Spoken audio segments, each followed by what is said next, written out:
Hi there, and welcome to the Blue Collar Off-Road Podcast, episode number 8.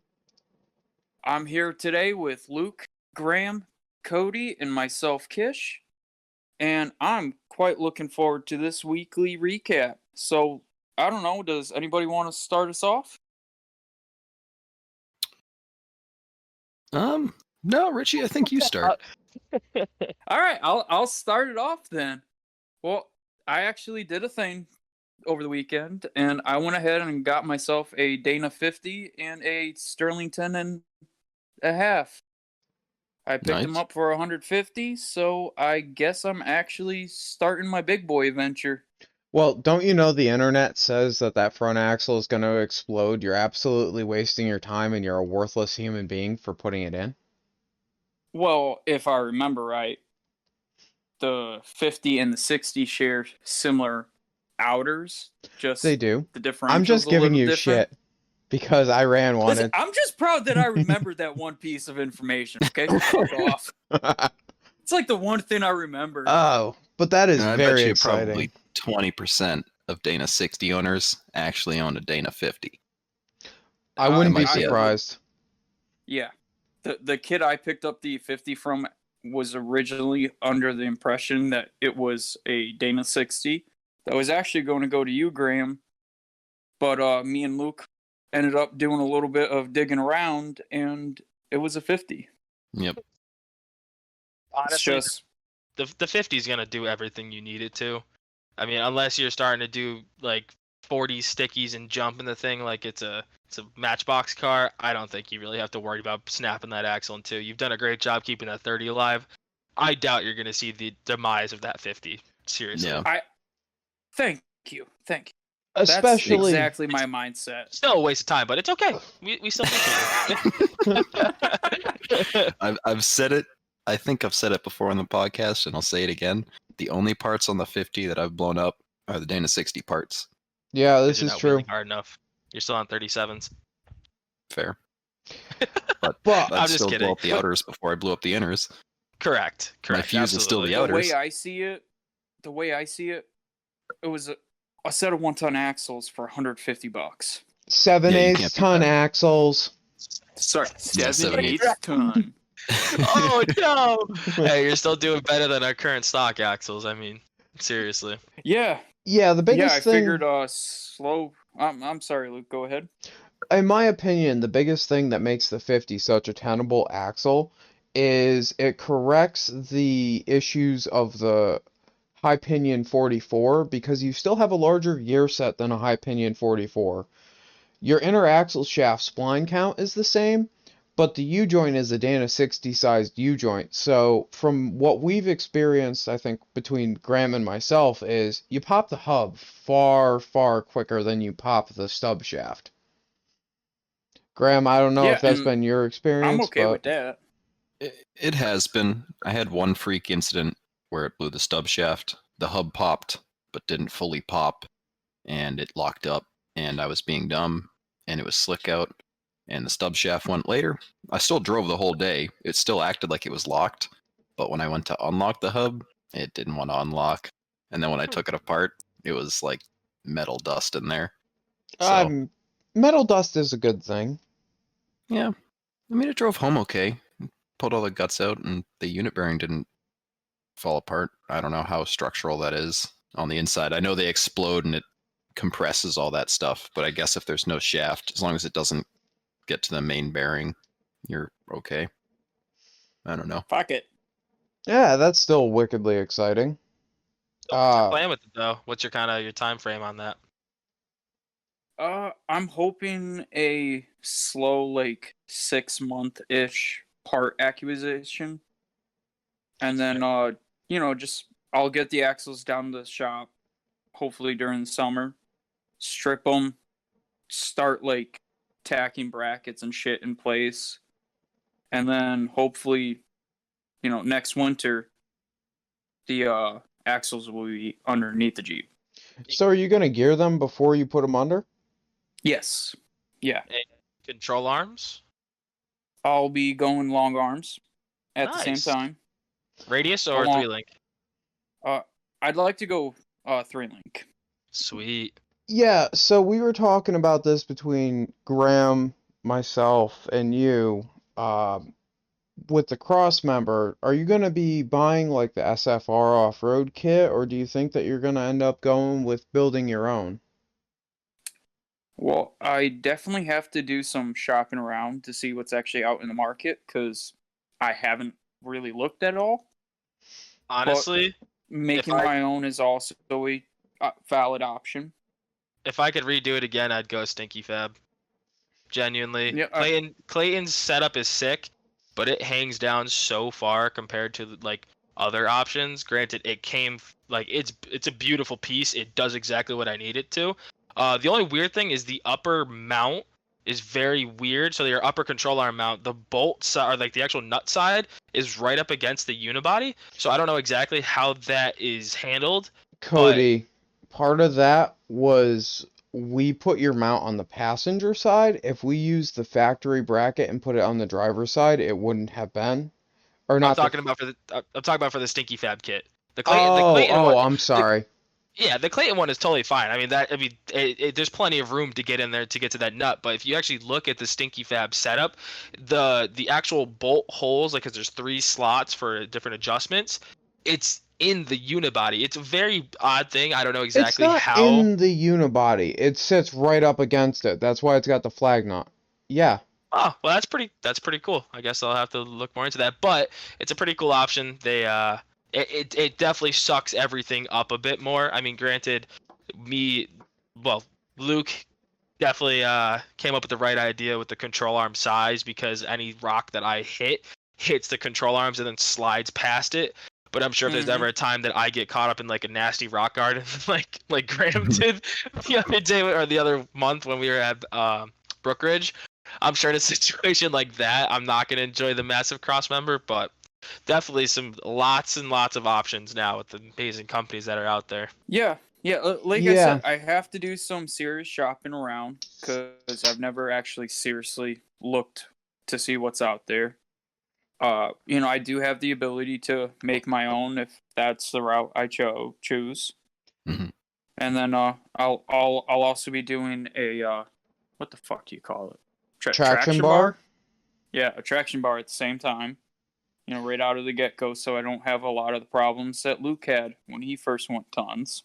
Yeah, that was definitely an issue for me, and that's part of what killed my leaf springs was I ran them for a couple of runs without a traction bar, and even with the pad of sucks, I was still finding enough traction to wrap the axle up, and like you could feel the U-joint starting to bind because you'd start getting like that thunk near the floorboard. Mm. Mm-hmm. It was very annoying. Although one thing that I did just think of that I figure I should bring up is I don't know if you've seen them, but Barnes Off-Road Fabrication is now offering enduro joints, they call them, with a 10-degree bend in the shank. So if you get a right and a left-hand one, you could theoretically flip them over to the location required, and by doing that, you could get an extra up to 20 degrees worth of um, ability to move your links inboard. Hmm.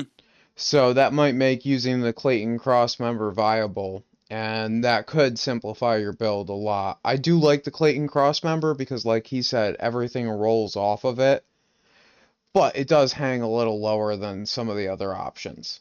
It's one of those. That is definitely one thing that I'm not a fan of. Is like just you have that thick ass block of your cross member just hanging down with the Clayton shit. Yeah, I'm just I don't know. It might be something to do with the fact that I've been just annihilating my factory cross member, so it's just paper thin. True. yeah. One thing that I do want to bring up is even with my stuff tucked up, when I think it was Graham was wheeling it at Badlands, the Jeep ended up sucking a rock in and rolling the rock fully underneath all the way back to the traction bar, underneath the traction bar and out the rear axle under the rear tire. So Yeah, I remember that. these things happen and, sometimes they're hard to get around. Yeah, but I don't. I'll just see how it plays out. I can't What do you argue ju- with that logic. Sorry, I was just a little distracted there for the traction bar. I'd say for the most part, the traction bar on my Jeep, and I assume in most Jeeps that have a decently set up traction bar, is it protects your drive shaft most of the time. Things slide across it. It Oh, doesn't inhibit most. I don't disagree about that. Um, When did I get hung up? I'm you didn't confused. get hung up. I'm not saying you got hung up. I'm saying the rock got hung up underneath my Jeep as you were coming down the trail. So as you were pulling my Jeep over the top of this rock, it was just rolling underneath the Jeep. So it rolled all the way from the Dana 60 pumpkin out underneath the rear tire, and it hit like everything under there. Everything. Gotcha. That I'm not saying that it got hung up or caused any problems. I mean, the traction bar saved my drive shaft from getting walloped. hmm Okay, yeah, never. So I was just totally out of it there. Yeah, no, Yes, you were definitely protects. out of it. But things happen. Yep. But does anybody else have anything for a weekly recap? Do anything over last week? I know that Cody was doing some fun stuff because I was involved in it. With what? Oh, I don't know. Something Dana 30 Oh. problems. Oh well, I was gonna wait until I actually get them, but yeah, I'm definitely in the market to buy shafts. Looking for chromoly shafts pretty much, because I'm at that point now where like I mean the Jeep was $500, so anything repair wise that's under $300 just feels menial and kind of just like a waste of time, especially in the wintertime. And not to mention like wheeling hard as shit, having a great day, and then driving down the road 15 minutes later and throwing a cap is so fucking annoying. Like I want my shit to explode, be catastrophic on video, flipped over sideways. Like I'm talking, it's easier to pull it off trail upside down than it is to get it on its wheels. Like So part of you know, your problem is you don't have full circle clips. If you go Uh, chromoly or tack caps, I should say, or tack caps, because I know that's Tacking coming. the caps is Not- a far superior option. but not necessarily in that sense where it's just like I'm tired of getting shit shafts that have been in a Cherokee since the day it was fucking made. You know, these Yep. shafts that I've been getting are $50 shafts from people, whether it be Luke, Richie, or on Facebook. I don't know how many miles are on those. Granted, yeah, I could redo a U-joint, but that's still not going to save the egged out ear on the shaft. Yeah, So I can't even if I argue that. tacked it, I'm still losing rigidity and friction. I mean, what the fuck's, pardon me, what's keeping it in there other than a little clip that's no bigger than your fingernail? Like, it's time for me to start upgrading something that's becoming not a problem, but like, it's more of a nuisance, I guess. It's a not really cheap fix, but I mean, it's $500 odd and a warranty, which is awesome. But it's just something that for me, ease of access, being able to go out wheeling, and if I explode something, it's gonna be fucking cool and it's gonna be on video. I want my gear set to come flying out. I can look at Graham and be like, "Look what we gotta do." You know? I want to see my solid diff cover get bent out over my steering because this thing grenaded out the front. Like, I want some cool shit to happen, but not even that. I mean, that sounds Your kind gear of cocky. set was but... good. That's probably one of the better 30s I've set up. So Actually, yeah, the tolerances were amazing. Like we Yep. can, I mean, give it a little tug and the whole like not pumpkin, but the whole carrier comes out where most you gotta put a chain to it and a puller. well, I mean that's fucking- you're supposed to have. A chain and a brick. or It's a cinder block. You are Oh, supposed sorry, to have cinder preload. block. You do have preload. We did Yeah, put but that it's in an- there. it's an appropriate it's- amount. It's not like it's not a horrendous thing. It doesn't fall out when you take the retainer caps, I guess you could call it. Yeah. I don't know what those would be. The technical term for those would be bearing journals. Thank you. Appreciate You're that. welcome. Someone then on has to top be the of that- autist.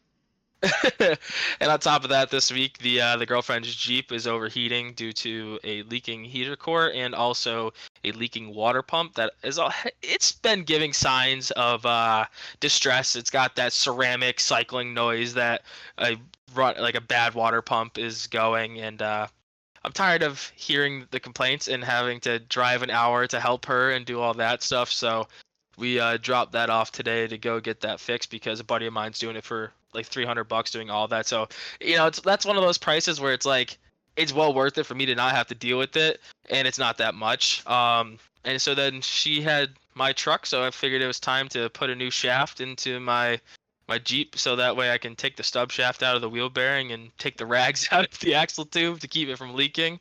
And yeah, that's why I was actually kind of late to the podcast today. I totally forgot that we had it, and I was running around like a madman. I'm still covered in grease and dirt, and pretty sure there's dog shit on my jeans from doing it in my backyard.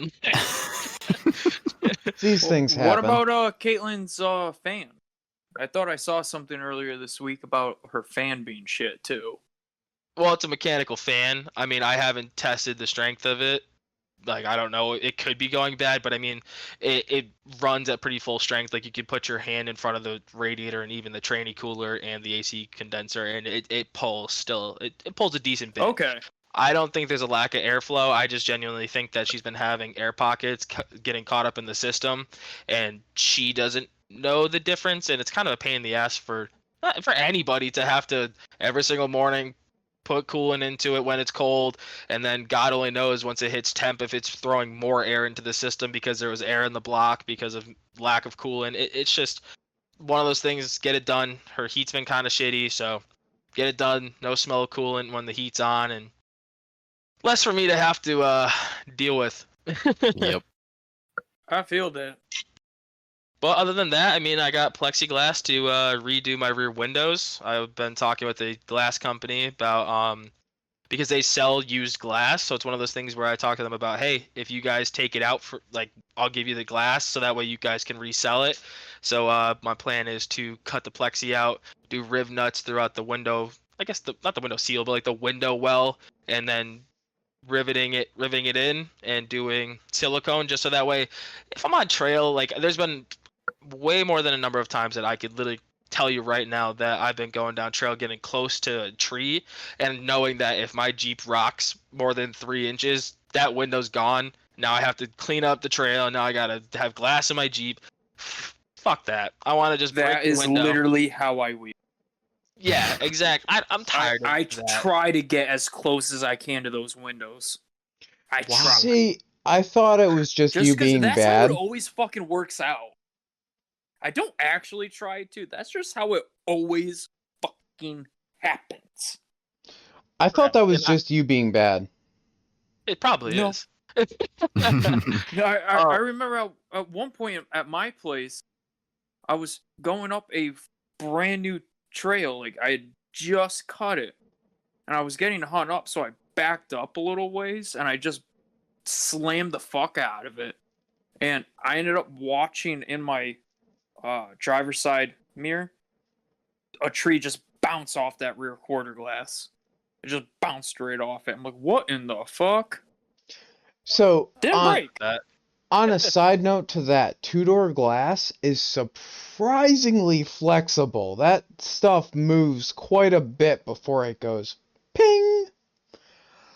But one thing I'm going to say out of this is, it sounds to me like, Cody, your off-road adventures have kind of started to affect your personal life because you're doing axle shafts on a Tuesday. Yeah, I mean, it's just because I'm lazy. I had the shaft. I had like that shaft had a shitty wheel bearing on it, so I knew that I had to redo. Like I knew I had to switch them over, and I just figured, I'll deal with it when I get the chromos, because at that point I kind of had just guaranteed myself like, hey, time to save up, time to make it happen, and I got a sizable bonus, so that's kind of why I'm jumping on it now. But yeah, on a Tuesday it definitely sucks after we've had to move 3 2,500-pound pallets of salt today by hand because our forks were not where they were supposed to be for the Bobcat. So I'm a little, a little zesty. The back's screaming at me a little bit. So bending over, playing with a 35-inch tall tire was not the best time. But yeah, wheeling, great. Love having to drive your daily or your wheeler for daily things sick. Hmm. It ain't all that bad. So Graham, you do anything fun this weekend? I did a couple odds and ends here and there. The biggest Jeep related thing I got done was for a buddy of mine. I've been slowly chipping away at his Jeep. He's got a true 1-ton Jeep, 14 bolt, 60 front, old style 60 Kingpin, shortened. He got him out of a different Jeep, so I don't know the story on how they were shortened or much on the axles, but he's been having some rough times with just with the Jeep and with other vehicles, and to some extent his health. I won't go into too much detail beyond that, but I've been slowly helping him try to unfuck this thing, and we finally got his steering and his steering box figured out. The pitman arm was jammed onto the box so far that you couldn't get a pitman arm puller on it. I was at the shop with Wow. Jacob trying to figure out how the fuck we were going to get this thing off, and we ended up Talk just to cutting it. torch it off. We tried a bearing puller, which was thin enough to get underneath and actually put a good amount of pressure on it. Inch drive impact gun on the thing, didn't move. We were just pulling the nuts and washers, just shearing them right off the tool.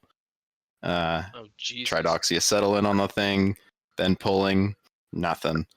Tried, putting it under pressure, heating it, and then just beating it with a hammer. Usually works. We got nothing. I had to cut it. Yep. Save the splines. I just cut it right on the edge, and then we took a air chisel to the side of it. And we pounded it till it came off for the most part, and then the tool was hand tight to take it off with the tool at that point. So I did that, took the box apart, put a couple new seals in it, brought it over. I had a new pitman arm ready to go because I had a feeling we would have to cut it off. Bolted that all up, and it's a little loose. That whole sector shaft screwed up. He needs a new box. He wants to do hydro. That's down the line. We'll figure that out for him, and then I'll have a box that's not sloppy. We tried to tighten it up. The box itself is in good shape. It's just the sector shaft screwed. Yeah. But I mean, that thing hasn't had full steering for a few months. I mean, it's all resting on what I have for spare time. I'm not charging him a ton of money to do it, but I'm trying to do it right when I can work on it. So hopefully, now that it drives, we can tow it over to Jacob's shop. We can take a look at it and get it done right. Because now the car he was driving, he ended up selling back. So he's trying to get the Jeep to be his daily, which is totally doable. He used to do it just fine. And then we actually swapped the body. It was a different body. The axles are now under a new body. The body's in way better shape. It's a nicer Jeep in general. It looks way cleaner, but just How deep is it? a lot of stuff needs to be worked out. What kind of Jeep is it? It's a Cherokee. Oh, Oh, okay. Yep. Well, the way you made it sound was it was like a Wrangler, and you were just taking. Oh no! I mean, I only work on Cherokees, and shit boxes, yeah. How about you, Luke? Do anything fun? I did a plow repair this weekend with the help of Cody. That was a lot of fun. We were welding some 3/8 angle iron to some 1/2-inch plate. Basically what happened was this kid, he's my downstairs neighbor. He's a good dude. But he was plowing, and someone had brazed together the backside of the plow frame where it has the pivot point. It looks like the braze gave out, so we ended up cutting that out. So there was a clean hole, and at where I work, I made up a bracket with a piece of 1/2-inch cold rolled steel. Drilled a 3/4-inch hole in it, made sure that it was all nicey nice, gave them a little bit of tolerance to help it swing, put some washers in there, and then burned that thing in at as high as that 190 will go. The plate was turning purple when it was cooling after it was glowing cherry. Ran into a couple of issues with my Jeep, but we plugged away at it. We got some stuff done. We'll talk about that later though. Other than that, it was kind of a quiet week on my end, unless you want to talk about putting tires on my tow rig. That's something. Definitely something. It is always definitely important. something, but I brought it in today, and they put it up on the alignment rack, and the guy comes out to me and he goes, "Yo, your truck was towed out 1.5 degrees," and I'm like, "What?" I like cranked that tie rod end in an eighth of an inch when I put the tie rod back together because I had a bad end in it. And he goes, yeah, no, the truck was towed out a degree and a half. So I go, okay. He did the alignment, set it at 7.5 degrees of toe in, and the truck goes down the road like it came off of the Ford lot. It's very nice. Exciting. It's definitely an exciting moment. It was nice. It was so good. I called the kid that did it on the ride home and told him it was fucking awesome. But, and I guess that's one of those weird things that like I picked up through motorsports is I really appreciate good work now. Whether it's like if I get a steering box from say Kevin and his buddy built it for me, it's awesome. I appreciate all the help that like Kevin gave me with doing the steering box or not the steering box, I'm sorry, the rear hoops in my Jeep because we bent them up kind of more square than we did round so I could move the rear axle back, and now that I'm doing my coilover swap, that was such a helpful thing. You guys ever notice anything like when you're doing day-to-day shit about like how it ties back into the stuff that you've learned through off-roading? Actually, yes. And the funny part is that you bring that up is literally we just had a massive snowstorm. I think that was last Thursday.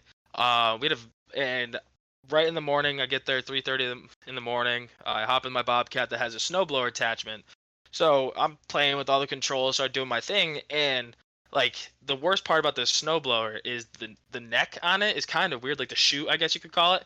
It's kind of weird. Like no matter what you do, it doesn't always just throw the snow where you want it. It'll kind of throw it up in the air. So I noticed as I'm driving this thing that I can't see a damn thing. Like literally nothing. I mean, the windshield's going as best it can. The heat or the windshield wiper's going as best it can. The heat's blowing on it. It's fogging up. And it was really cool because I mean we've said it before, like it's called driving by braille. You're literally just going by what you feel in your ass, kind of how it rumbles, what you're feeling in the steering wheel, and it's literally almost the exact same idea. I was literally going, feeling the road, knowing like kind of the parking lots and all that, going until I just about felt the curb, and then lifting up the snowblower, pushing the snow back, and it's pretty like I kind of learned that from wheeling. Like you even without a spotter, you start to feel when you're in a certain obstacle or when you're going down a rock garden or going down a trail in general, you'll feel kind of what your Jeep is doing just based off of the steering wheel and how it's reacting to whatever you're driving over. So it was honestly exciting for me to be able to like, just as you said, really correlate something from wheeling that not many people do. I mean, you don't get much road feel unless your shit's fucked up when you're going down the road. Like, there's not much other than maybe you're hitting the rumble strip because you're tired, or you're hitting the guardrail because you just ran into a pothole and you got some crazy bump steer in your shit box. Like, there's no, I mean, you really don't get much feeling with wheeling other than just doing it. So it was really cool to know, like, as I'm driving along, as I'm like, if I'm trying to find a curb, slowly easing into it until I just about feel the pressure push back onto the snowplow, or well, the snowblower, and being able to just ride that and know that if I push too far left or right, I'm gonna get off my line. So it was kind of cool to also, like, just the tie in between the two was really exciting to be like, that actually came to use, and I actually got to do shit without even being able to see.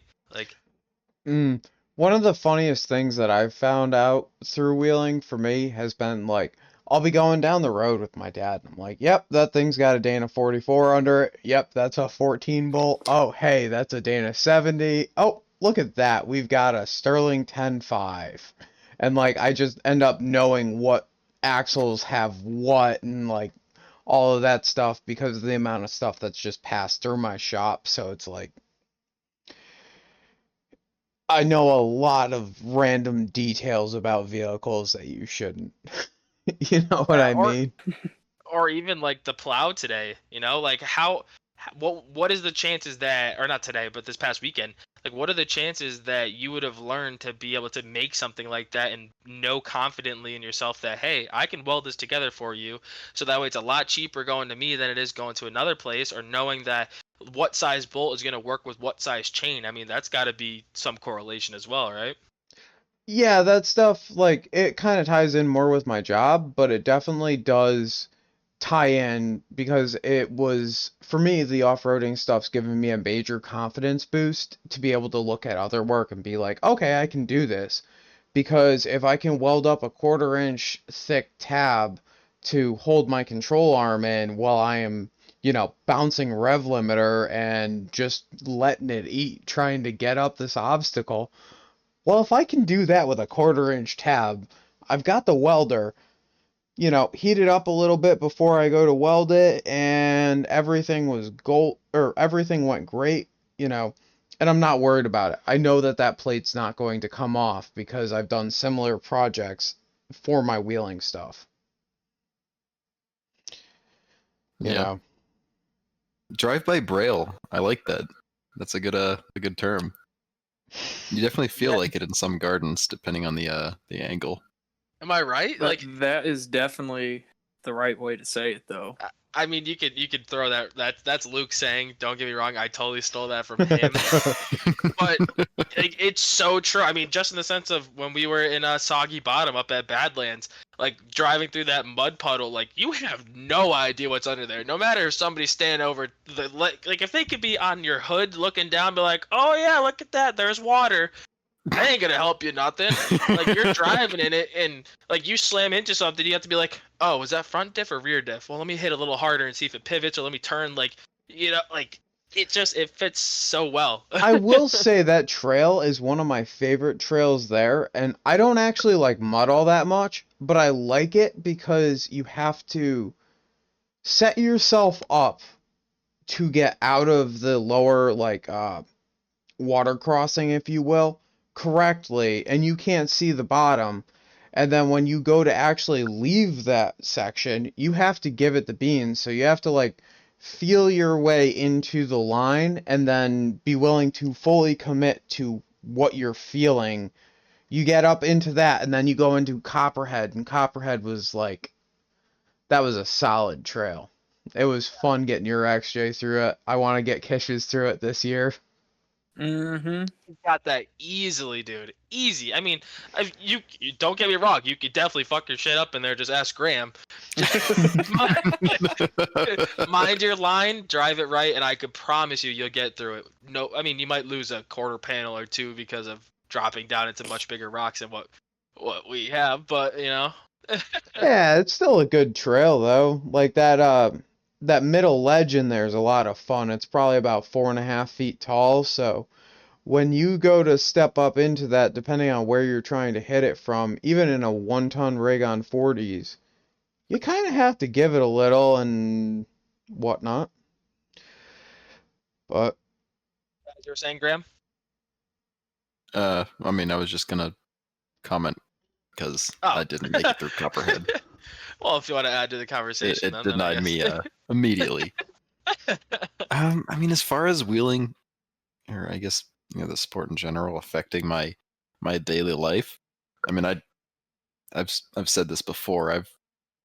I've never been into cars or really anything before wheeling, so wheeling is really, it it saved me a ton of money because now I don't buy new cars. Not that I ever did, but I definitely am not now. I mean, my planned tow rig was a $2,000 piece of shit that I've. I was gonna say, what about the Cybertruck? I thought you were.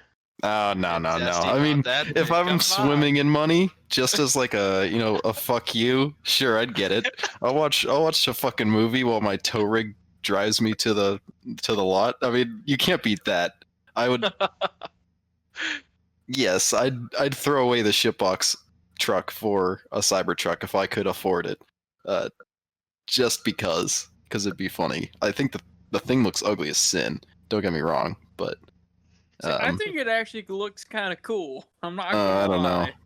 I I don't mean, know I like how the I feel about it. angles. I like the fact that it's almost bulletproof. Almost, yeah. Don't have a ball bearing.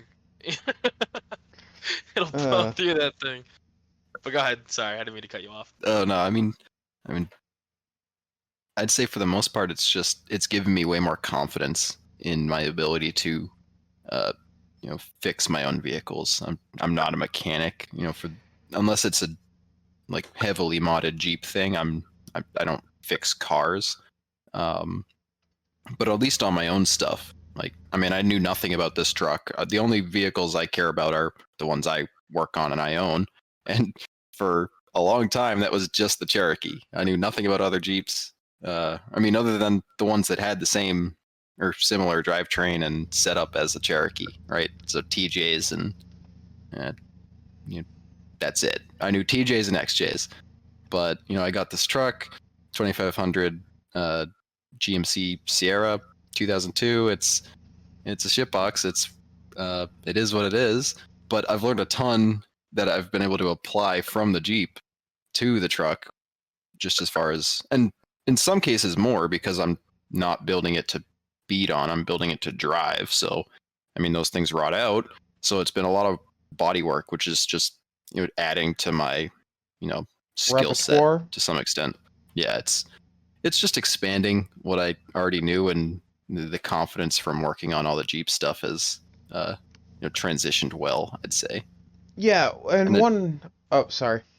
Oh, I mean, I was if- just saying it if- sounds like a cool new adventure. I mean, you haven't like stretched your XJ's ability. Like I said, like you're still learning, obviously, because as you said, you're not a mechanic. So like I'm sure there's still like motor things you don't know about, but it's cool because now you're gonna be able to share that same experience now with your truck. Now, like you could literally next we're gonna be seeing you're gonna be throwing a supercharger on or something. Like it'd be cool to see what you feel would be economical, but also like reliable. Where now it's like you're looking at economical, not really. I just need to make sure that I can beat the shit out of it and then drive it home.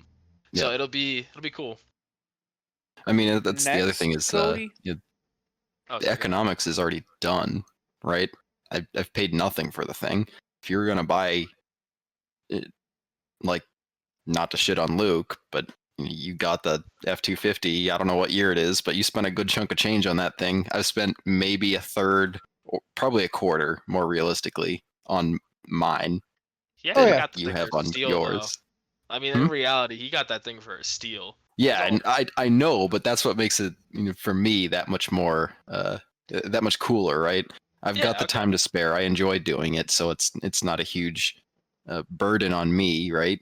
To spend the time to work on it, because it's not just me spending time fixing it. It's me learning how to do this stuff that will eventually apply to something in the future. I'm sure, because I'm at this point I'm never gonna not be into cars. I'm always gonna have something I'm working on at some point, whether that is the Jeep or truck or something else cool. I don't know.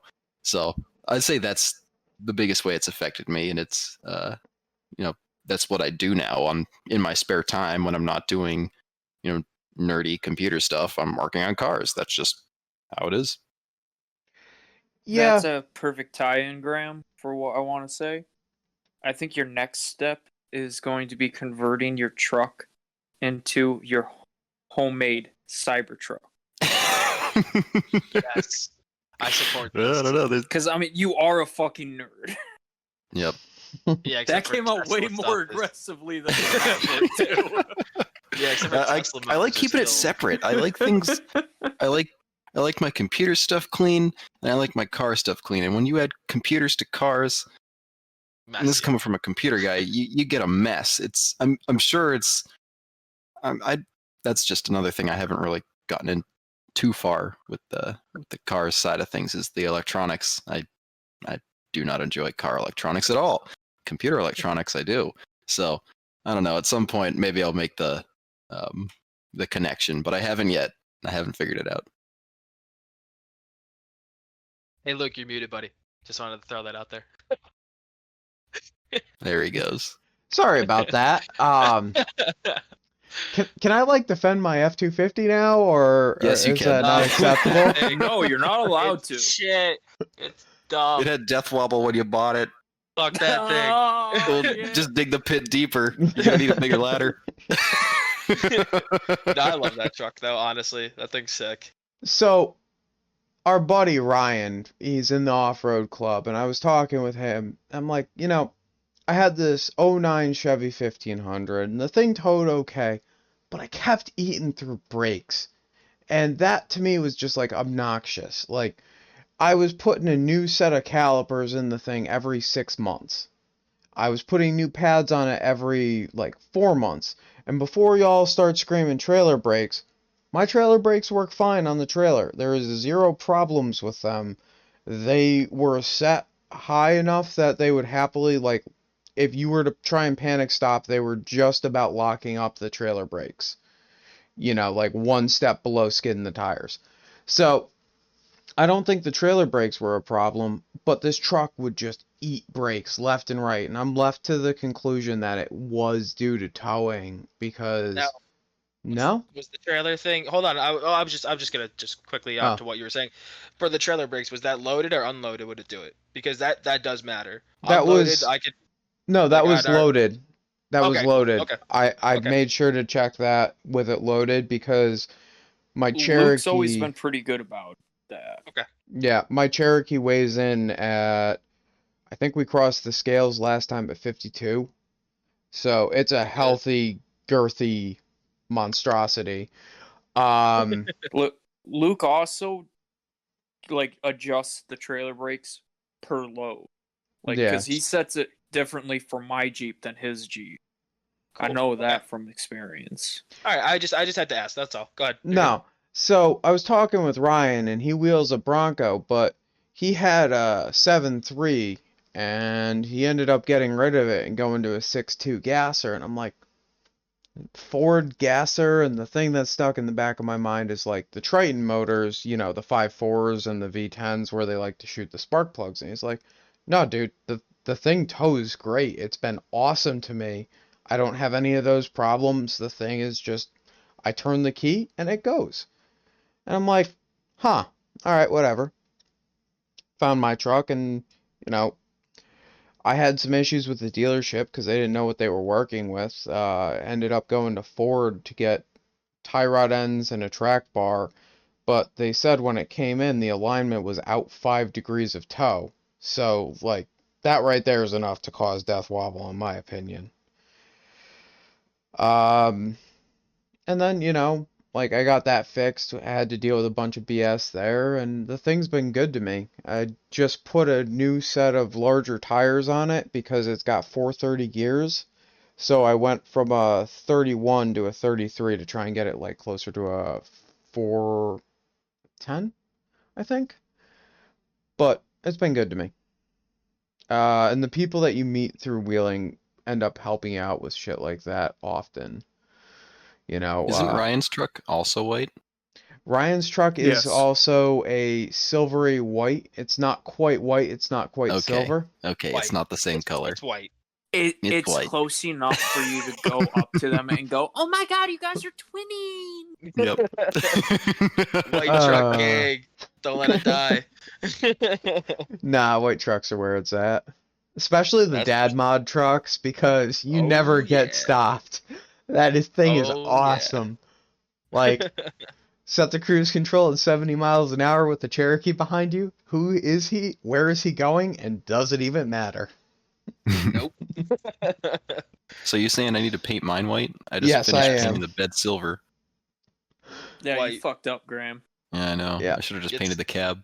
Get some monster liner, get that thing white. Whole thing. Psh, psh, psh, done. Call it a day. The Hmm. only Whatever. thing that would have been better is if my truck came with steel wheels, it wouldn't be dad trucking, it would then be commercial trucking, and no one Yeesh. bothers that.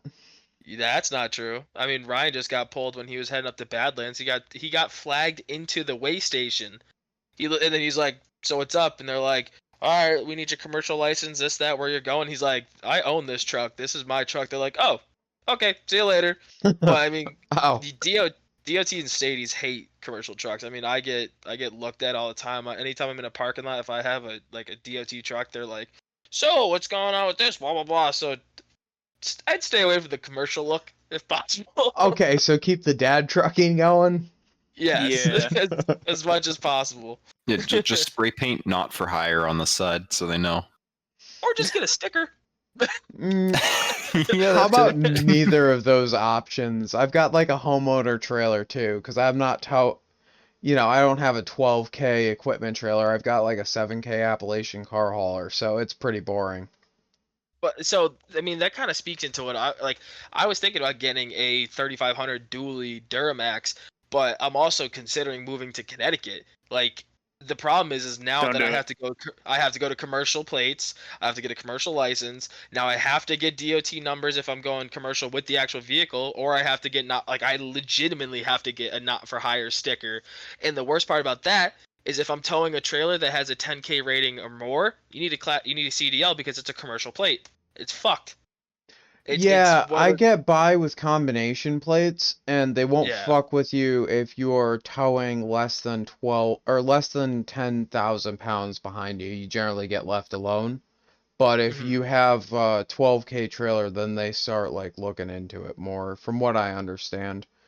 Yeah, because Uh, I've been slowly considering doing a two place because the girlfriend's Jeep is slowly getting its way to where like if we're going to Rosh, we're going to Badlands, like something like that. It'd be cool to be able to throw two Jeeps on it, but again, same thing. Got to deal with stupid bullshit. So maybe maybe a dually's not my best option. But anyways, go ahead. Sorry, I just had to add that in. yeah, it's fair enough.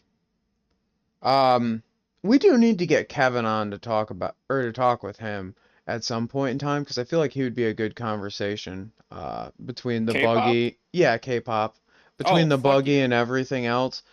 But yeah, it's one of those things also where it's like, you know the people, and it's very nice to quote unquote know the people. Like for example, I found a set of axles that were gonna go to Graham, now they're going to Kish, stupidly cheap. You end up getting hooked Mm-hmm. up like that. I mean, Cody's getting a set of axle shafts for wickedly cheap because of someone that me and Graham both know. It's kind of one of those just nice things that goes along with the sport, I guess. It just goes to show the old adage. It's all about who you know in life. Not what you know. Very true. Exactly. Although That's both why are college is important. dumb.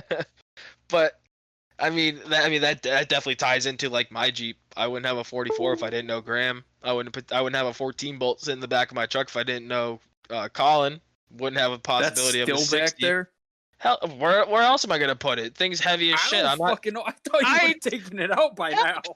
it's like it's nice weight back there for the snow. I mean, I got kind of bald tires back there. At least with the 14 bolt sitting on top of the other 14 bolt, at least it's getting a little bit of traction. But I mean, there's the 60 sitting in Luke's shop that Graham may be keeping or selling. We don't know Uh, yet, but it'll go. If you want it, it's all yours. Just I'll take it, but toss I me some need. cash. Hey, I mean, I got a little few other things on the mind. But sadly, me and Luke did talk about the buggy idea for me, and I think we're scrapping it. We No kind buggy? of we yeah, no buggy. I think we're just gonna do my Jeep in stages and then slowly back half that. Based off of like what me and him were talking about, it's gonna roughly like I mean just this is just a rough estimate is like 16.5 to do the buggy, and that's with Mhm. getting a full Lizard fab like buggy setup with the mounts, with the control arms, with everything, with the mounts for the axles. That's with axles, motor, boost and propane setup.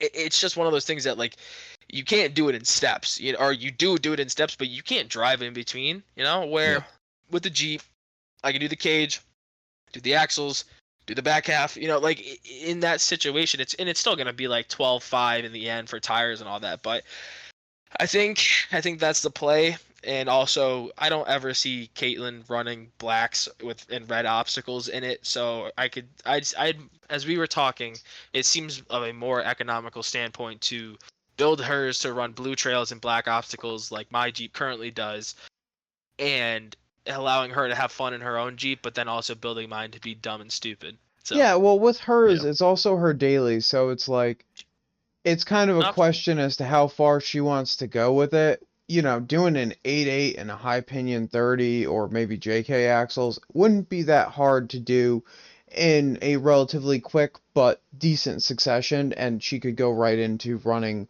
what your Jeep is already doing on similar axles, or if you end up buggying yours or even just one-ton swapping it, swapping your axles over, cutting off the old truss on the 44, putting a new one on it, and setting that up under her Jeep, maybe change I your think front brackets a little.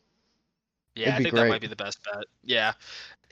But I mean, she just got a new job offer, so maybe it won't be here daily for much longer. So I'll be Oh, pretty That's cool for her. fancy.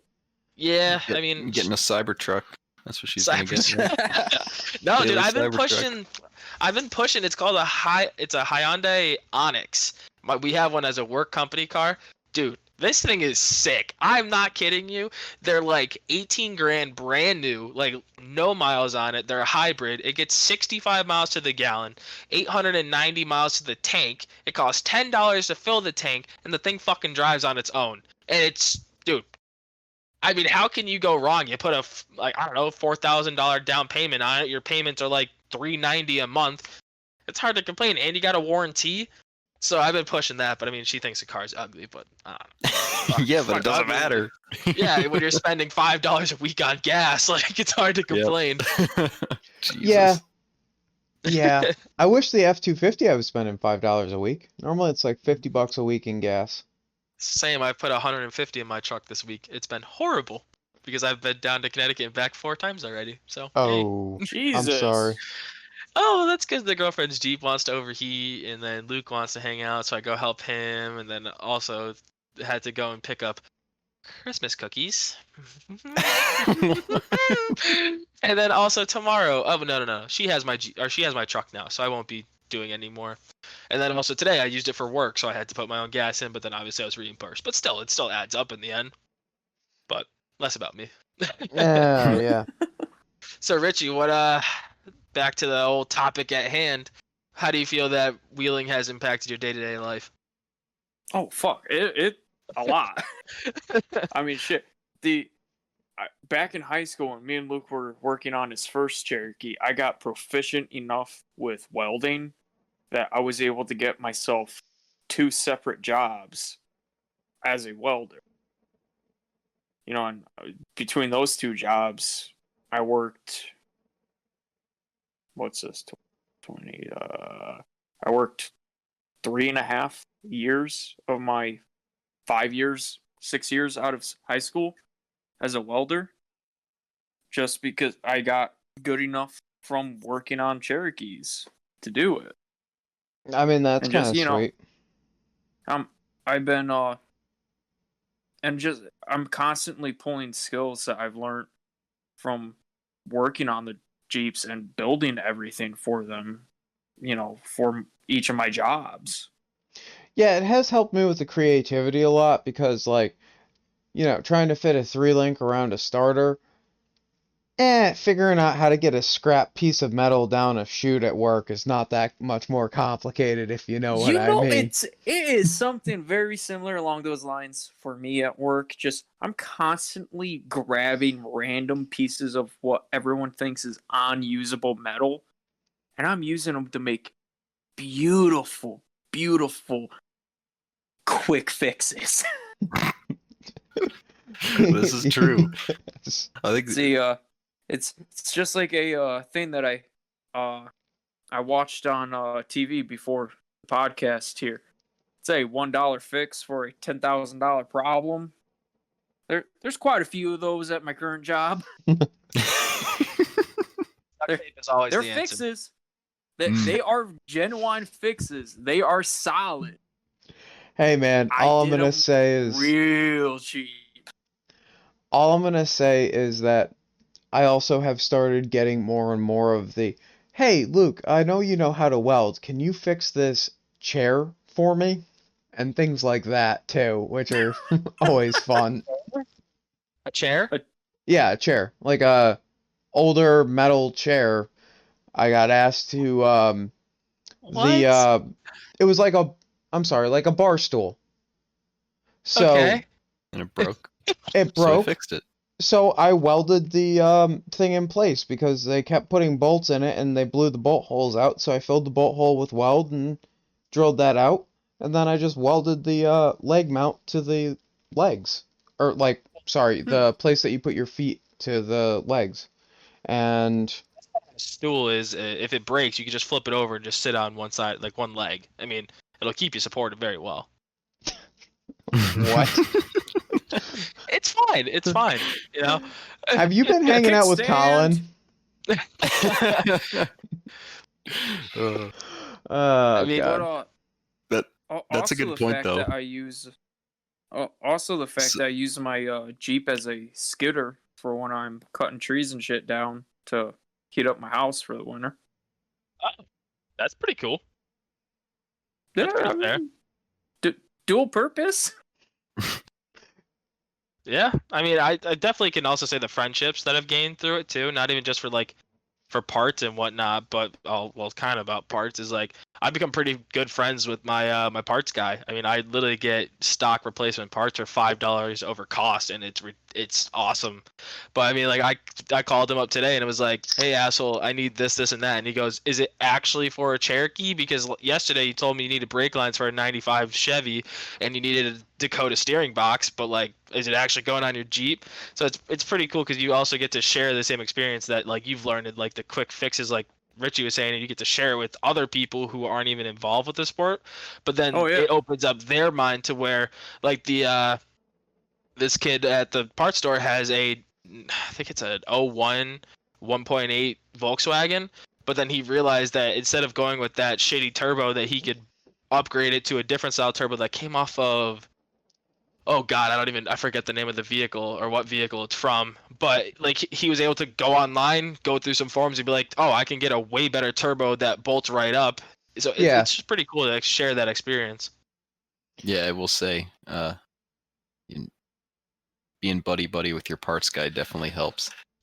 I brought my parts guy on a wheeling trip. He came on the open run.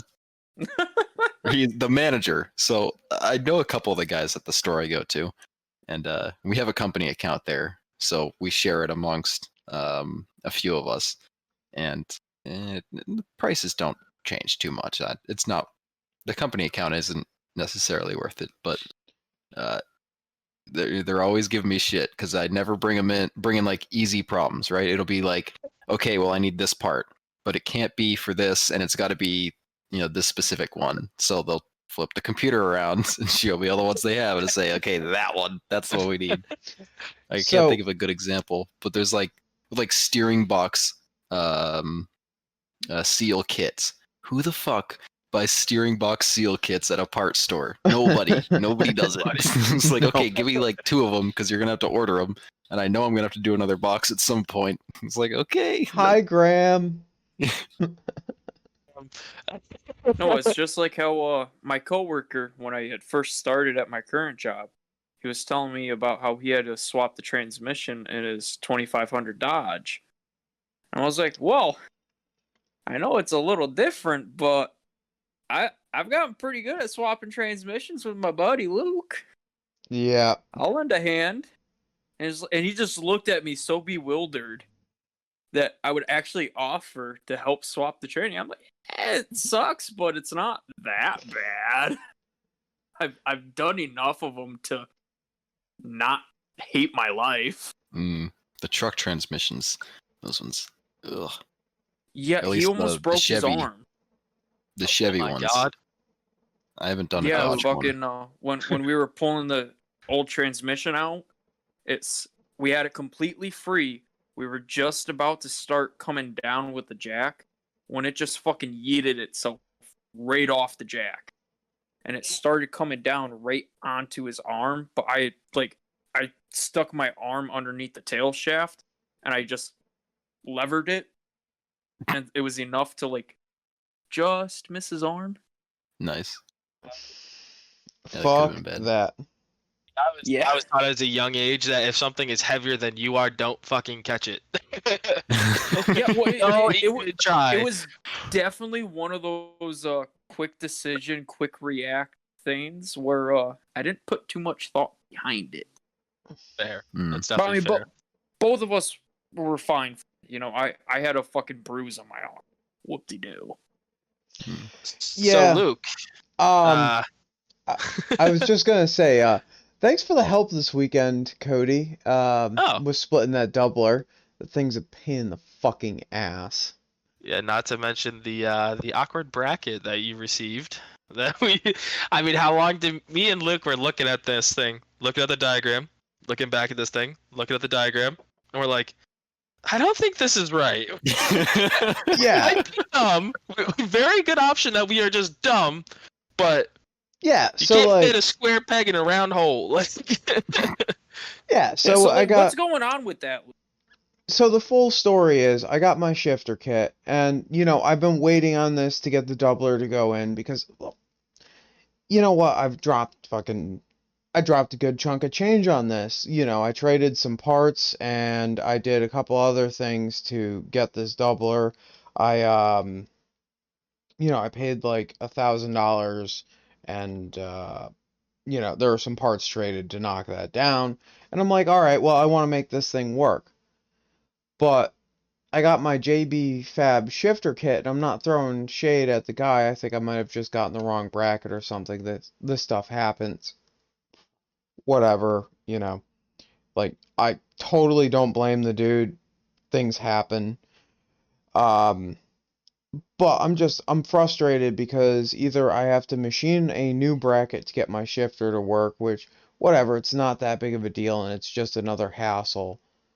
But to fit the doubler in, I'm going to have to cut out my seat mounts. When I cut my seat mounts, that means that I have to go and dig into the cage, and it's just like, it's spiraling into this massive project where my Jeep is on jack stands because the rear axle is out to get the brackets for the links, but I can't even start building the frame side links because I don't know where the transfer case is going to be, and it's like I could just put my old case or, grab another case and whatever, because I already sold that case, but maybe take one as a trade for the doubler and change or get some money on the side to buy like the Boostworks or the Iron Man 4x4 Fab cross member for the steering box, because right now I'm having issues where the shaft has a ton of play in it, and like I need to put the motor mount brackets and actual motor mounts into the Jeep as well as a transmission mount. And it's like I could throw a 231 back in there and maybe be a little bit happier, or not happier, but like I know my Jeep's going to perform better next season anyway, even if it's got a 231 in it, because I've got stickies. I've got the 4-link setup going in. It's not going to be the same Jeep it was, and there are other mods I need to do as well that don't involve me having to like build supports off of my roll cage for my seat mount at the moment. Yeah. What kind of shifter is it? Is it a like a cable shifter, or is it It mechanical? is a all cable shifter. So Okay. I've got And it just the 3. bracket that holds it doesn't fit it where it would need to shift from? It does not, no, and it looks like I might run into issues with my clocking ring hitting the cable to get everything to Okay. line up. Weird. So Well, that's the cable doesn't actually fit into the bracket to Either. actually mount it either. oh so that's got to get drilled Well, out. yeah, that Have sucks. you talked to the guy that made the shifters? I'm talking with the guy about it, but he says he hasn't seen the problem before. And I'm wondering if it's because I have a clocking ring and the conversion from 23 spline. So the other thing I want to add to this is my initial thought in all of this was, you know what? I've got this doubler here. I'll just get a new output shaft made for it and get a 205, because I know that, like, whatever, I can fucking figure out this mounting bracket problem, and I can put the transfer case I want to get the gear ratio I want.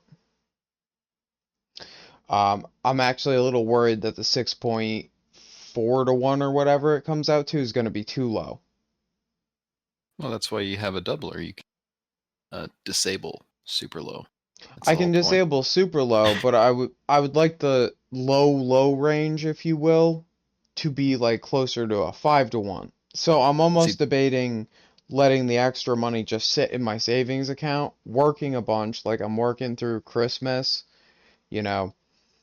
saving up, trying to put $500 away every couple month or every month towards an Atlas, and then just get my rig running, put a 5 to 1 Atlas under it and call it a day.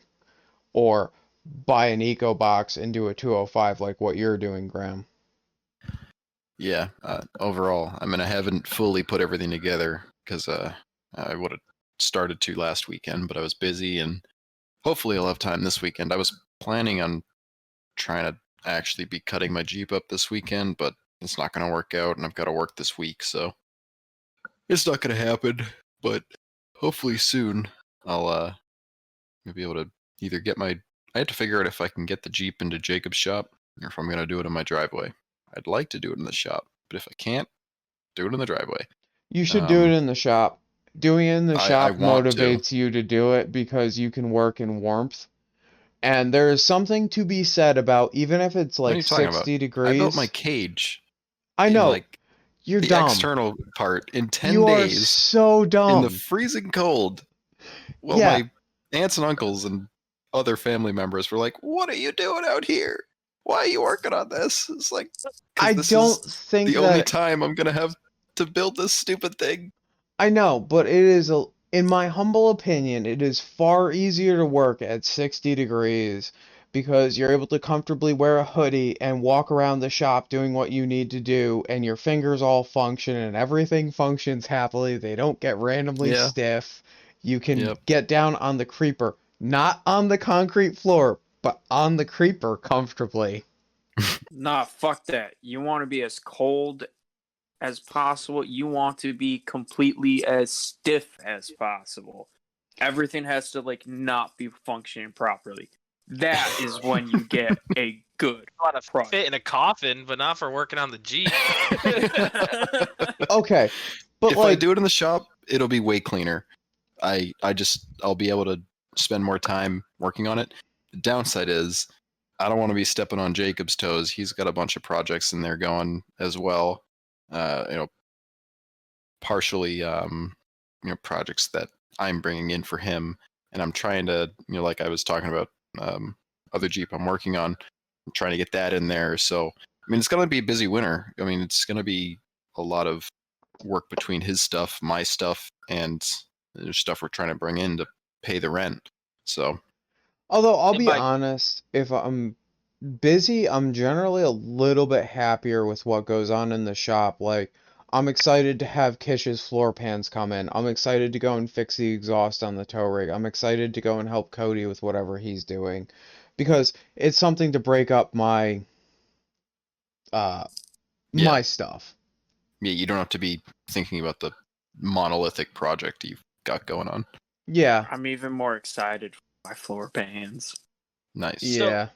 So one of the weirdest things about your new shifter setup that it still boggles my mind of why the cable doesn't fit into the bracket.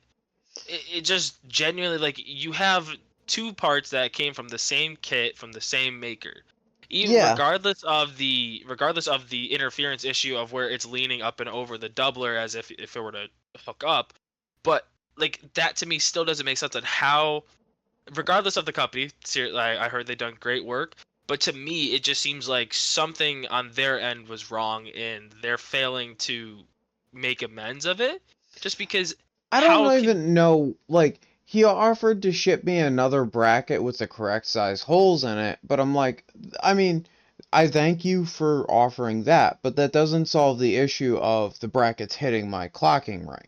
That to me is the biggest problem, because as a machinist, it's no big deal for me to go and, like, just pop the hole open, Yeah, I've that's- got that- the stuff, but it's like, it hits my clocking ring. This is like Yeah. critical dimensional stuff.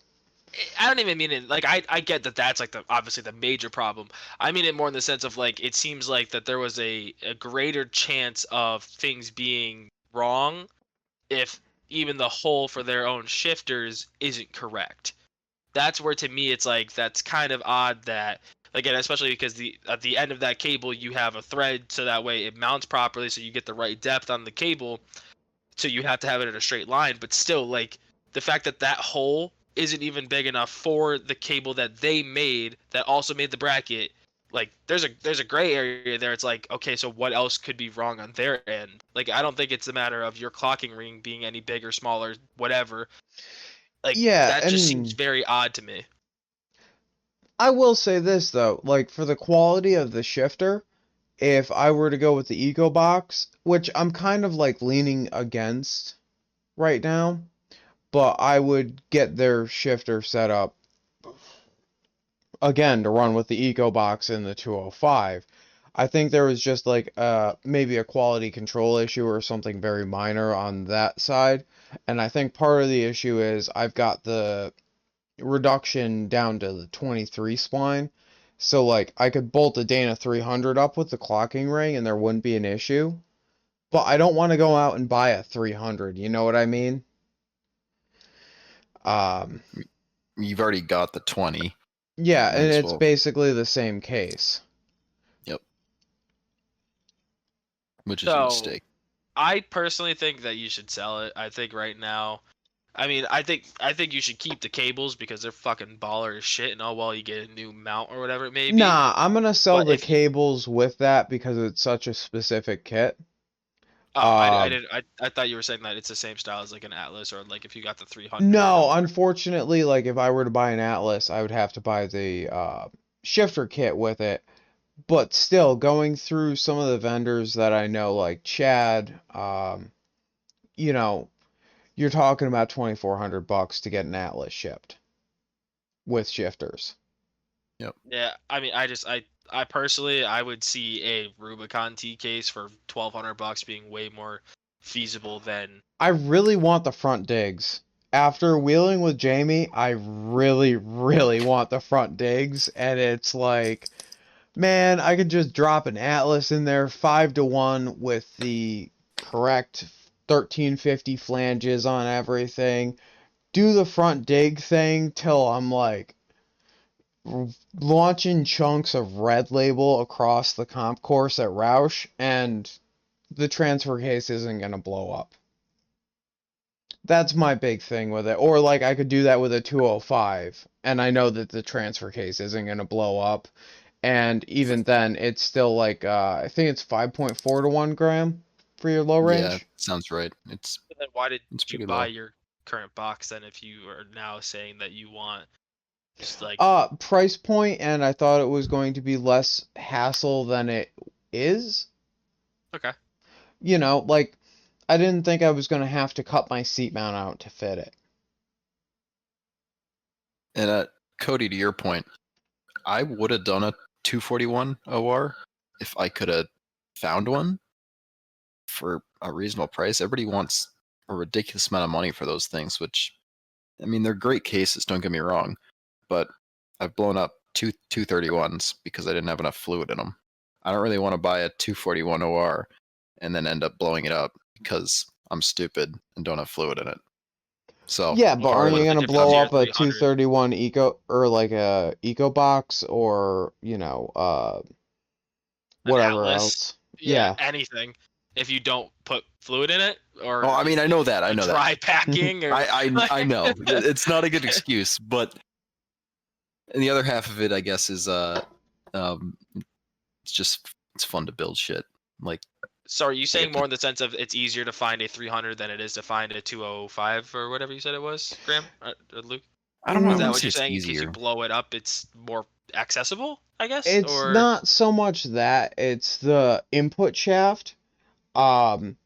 I have a 23 spline conversion currently on the Dana 20. So basically it's a Jeep input shaft with a Duffy 231 crawl box. And the issue with that, there's no issue with the box, but unfortunately the manufacturer died. So I can't get any replacements. If I could hit up Duffy and, say, hey man, I've got your crawl box. Could you please send me a 31 spline or a 27? I think it's 28 spline, if I remember correctly, for the Ford stuff. Output shaft, so I can put a 205 behind your box. There wouldn't be a problem. You know what I think mean? it's a 31. I might be wrong. It's All a right. pretty big spline. So, can I please get a 31 spline conversion output shaft for my doubler? It wouldn't be a problem, but I can't do that. You know what I mean? Yeah, I got you. I was just trying to figure out Graham's train of thought there. It just seemed like what he was saying is that it was more accessible. That's kind of based off of because he said that his stupidity was the cause of previous boxes blowing up, and he also said on the fact of what he found was Well- the 300. So that's why I was just trying to get that train of thought. I wasn't necessarily Yeah, no, commenting on your I'd say spline count. finding a on that. 300 is probably about as difficult as finding a 205. You can I find disagree. both. 205s are easier. Really? Yeah, because the 205 with 31 spline output ran from like 81 to 95. Yeah, So I mean, there's there's a a ton of shit them. ton of them. Yeah. I guess the reason you'd go with the two or a third or 300 would be it's Size. lighter. Yeah, it's smaller, it's lighter. And Um, like that's part of the thing with the Atlas is I know I can fit an Atlas under my rig.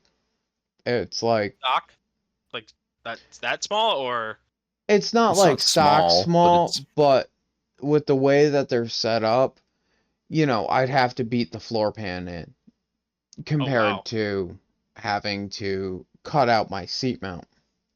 So have you cut out your seat mount yet for the No, I transfer case, or are you- haven't. Thank God.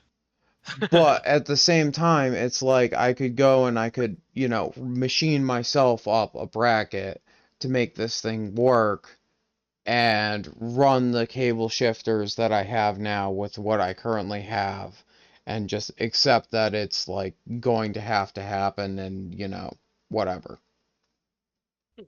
Understandable.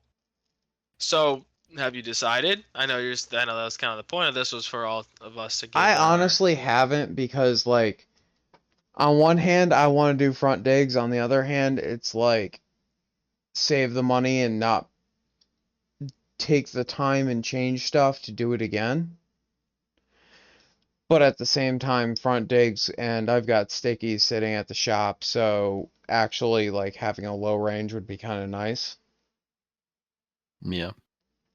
I don't know. Although I say, Luke, fuck it, sell the doubler, get the Jeep wheeling again, and just when the time comes, the time comes. You'll eventually do something like a doubler or an Atlas. mhm. Yeah, I'm really leaning towards the Atlas at the moment because it's simpler. It's beefy. I know that I can put it in and I don't have to deal with it again. But if a 241 OR passes me by, I won't hesitate to grab that either. And you can All right, beef well, up a sounds 231. like you got decided what you're gonna do, Luke. Yeah, I've got an offer to take a 231 with an HD chain on it and AA slip yoke eliminator, so I think I'm gonna just throw that back in the rig. Basically the same thing that I had. Oh yeah, And- that you sold to me. Yeah. It's still sitting on the shop floor too. Stock boxes or die. No slip yoke eliminators here, boys. Fuck those things. Says the kid That's in only line to because get Graham's mine. lazy and hasn't gotten you yours. Whoa, I I'm am not first in lazy. line. I I just am haven't gotten everything first. lined up. I still need the Jeep. I am first in line, by the way, mister. You offered it up to me. Yep. So don't yep. you said get in line. No, that's what I said. You're first in line. Okay, alright. So here's the honestly, other. they're not even that Oh, bad. sorry. Here's No, the you're other good. I cool would- part. yeah. I can get a 1350 yoke for this advanced adapters slip yoke eliminator for $50 and run a Super Duty drive shaft with what my stretch is looking like, so I can grab a junkyard drive shaft and have the Jeep running literally in a weekend. With a It's huge and hollow, though? 1315. Huh? Aren't they huge and hollow like the Chevy drive shafts? Aren't they aluminum? Not the fronts, no. The fronts are still steels. Oh, okay. Yeah. I was thinking rear. My bad. No, it's a front with a double carbon 1350 joints on it. Just so that way Nice. I could slap that on with the if I get the flange, I could just bolt up the Ford drive shaft to the flange, and then on top of that I could run the I wouldn't need a conversion U-joint at the rear axle. So, and I imagine that there's a bunch of crash Super Duties out there. That'd be pretty Yep. sweet. Probably. I mean, all the axles for all these 1-ton Cherokees had to come from somewhere. There's got to be drive shafts laying around. Yeah, at this point in time, you're the only person with non-Super Duty stuff. I mean, I have a 14 bolt, but fuck a Super Duty. That's why Well- there's Super Duty poop duty. Get it? Oh, shut up! You're just jelly. Fuck that shit. You don't need it. I'll roll around in my stock stuff. Well, I mean, if you buy Graham 60, that axle's gonna work out really well for you. And it's Yeah, not Super same Duty, bolt so I can still pattern. flex it. At this point, just gonna grab another 14 bolt and make it front steer and just send her. Make Colin Mhm. all happy and shit. Oh Such a God. pain in the ass. If I'm gonna do it, do Like it minimal right, you know? gain. I want I'm to sure boost it anyways, so might as well Oh God. You know, throw this some is gonna be one sauce. of those things where the Jeep moves into my shop. I'm gonna end up selling the shop. The Jeep's gonna get moved to like New Hampshire in pieces. And we're gonna end up finishing it up there. If you move to New Yeah. Hampshire, that's gonna be a problem because then I'm gonna travel from Connecticut to New Hampshire. That's gonna suck. Where I'm looking at, it's only Cody, 2 we can hours. carpool. Yeah, literally. We're gonna get a train. Just fucking take the train up. Choo-choo. Be like, sir, why does your bag check in at 200 pounds? Don't fucking worry about it, okay? It just rolls out all the parts. Hey, I'm 195, and I don't fit in a bag.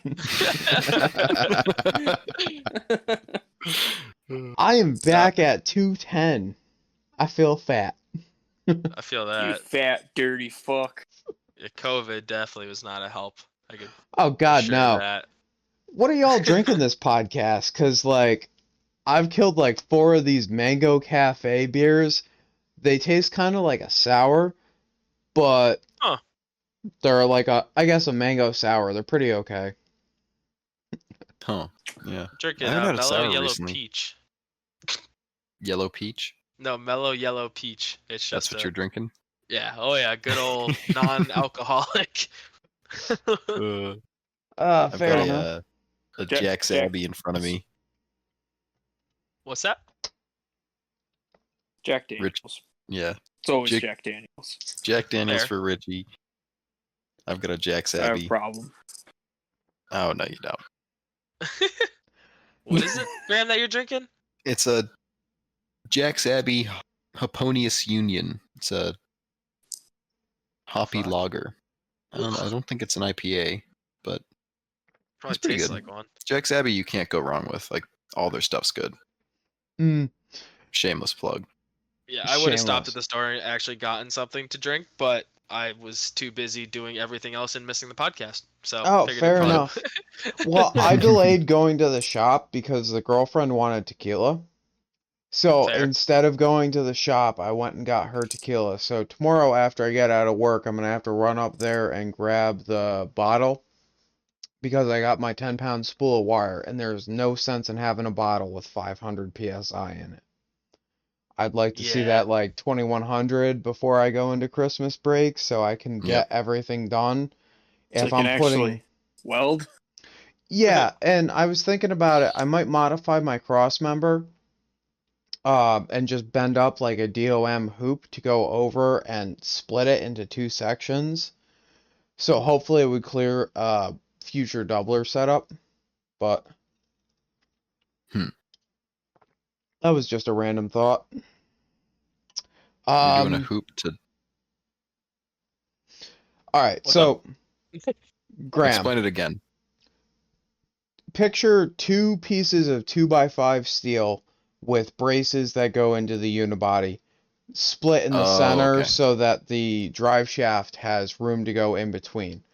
Bend Mhm. up a hoop to go over it, like a 180-degree bend, because with my bender it's a 5-inch separation, I believe. Weld the hoop on there to hold the 2 cross members together. Add supports from the upper link mounts to my roll cage. Add supports from the hoop support to the roll cage. Nicely tied in. Should be able to get a doubler in. Should be able to get the link lengths I want. Nice. Okay, that makes more sense now that you explained it. I Sorry. thought you were like using a hoop to fix your front cross member, and I didn't understand how that was going to work. No, the front cross member is still an enigma, but I'll get there when I get there.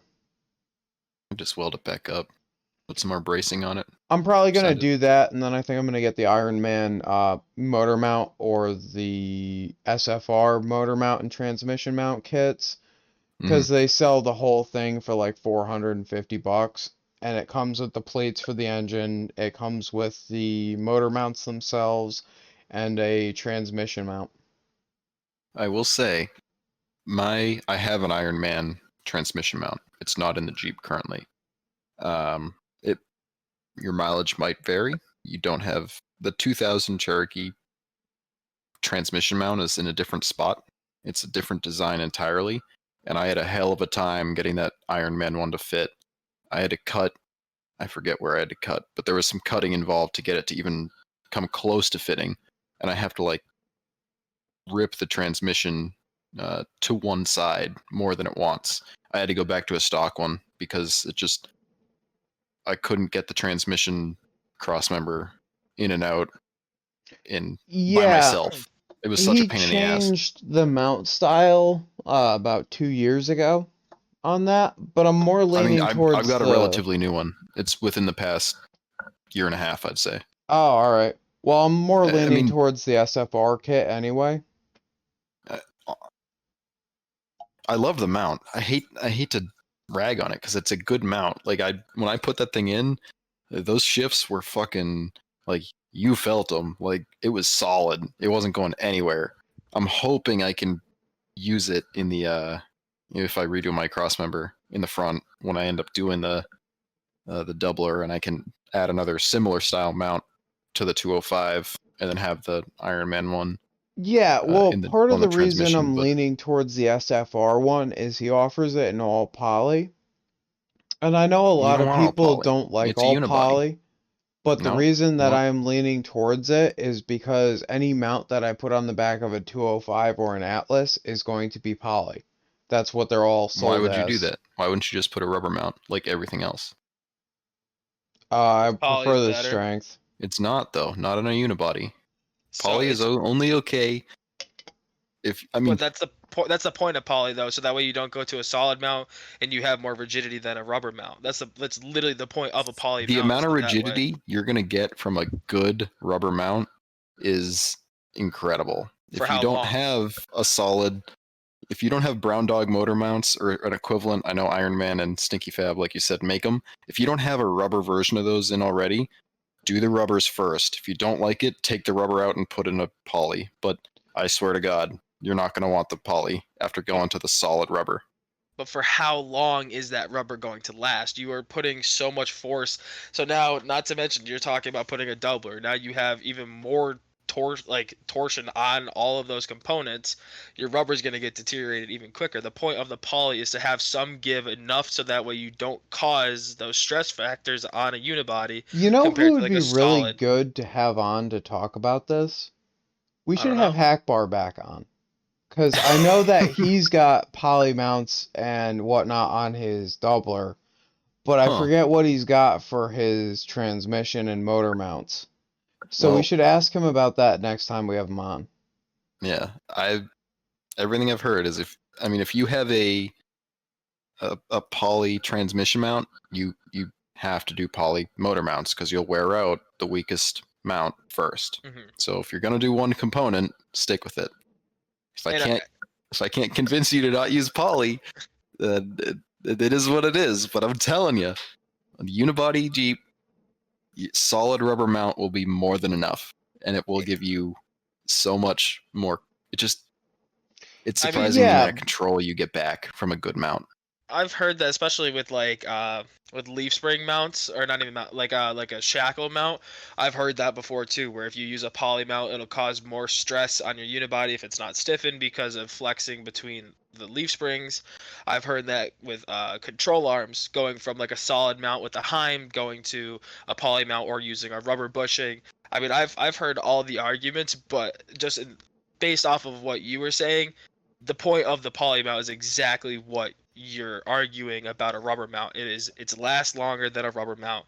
It gives that little bit of give compared to like going to a solid mount like a Heim or going to. It's gonna be like having your motor welded to the fucking frame rails, but No, it's not. we I will promise. see. We'll see. I promise. I'll do it. I'll Right, order them up right. and I'll do it. I have no problem. I'm We'll telling just you. let him it's- try. And Yep, if not, yep. Let him try. He'll crash fucking and burn. send her. It's a race. It's turning into a you're race. not allowed to complain about it. If you get I poly know. mounts, I don't want to Dude, hear I a word. I don't I don't wanna complain hear about anything. shit. The thing, I'll rip them.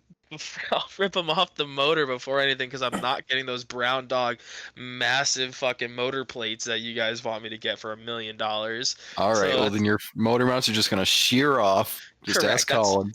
That's why I'm fine with getting the $10 motor mount and keep replacing them. That it takes what, all of maybe 25 minutes per side to do the rubber ones, and a transmission mount is $25. On my axle, it's fucking or on my Jeep, it's fucking annoying because my axle is in the way.